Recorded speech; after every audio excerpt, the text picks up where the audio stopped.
کیا تم نے ان لوگوں کو نہیں دیکھا جنہوں نے اللہ کی نعمت کو کفر سے بدل ڈالا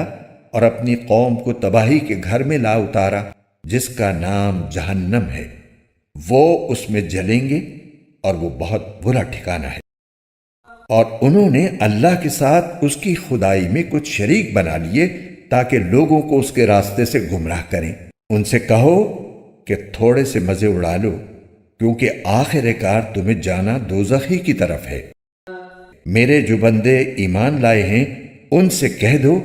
کہ وہ نماز قائم کریں، اور ہم نے ان کو جو رزق دیا ہے اس میں سے پوشیدہ طور پر بھی اور اعلانیہ بھی نیکی کے کاموں میں خرچ کریں،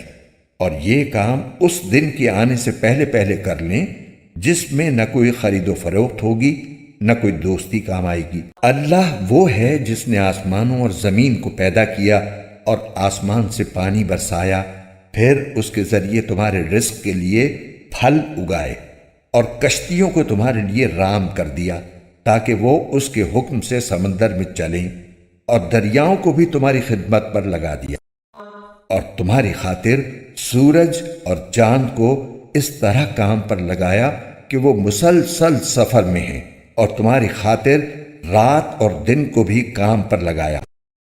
اور تم نے جو کچھ مانگا اس نے اس میں سے جو تمہارے لیے مناسب تھا تمہیں دیا، اور اگر تم اللہ کی نعمتوں کو شمار کرنے لگو تو شمار بھی نہیں کر سکتے۔ حقیقت یہ ہے کہ انسان بہت بے انصاف، بڑا ناشکرا ہے۔ آیت نمبر 29 تفسیر۔ یہ مکہ مکرمہ کے کافر سرداروں کی طرف اشارہ ہے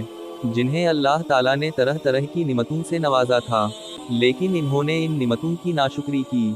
جس کے نتیجے میں خود بھی تباہی مول لی اور اپنی قوم کو بھی تباہی کے راستے پر لے گئے۔ آیت نمبر 31 تفسیر۔ اس سے مراد حساب واؤ کتاب کا دن ہے۔ اس دن کوئی شخص پیسے خرچ کر کے جنت نہیں خرید سکے گا، اور نہ دوستی کے تعلقات کی بنا پر اپنے آپ کو عذاب سے بچا سکے گا۔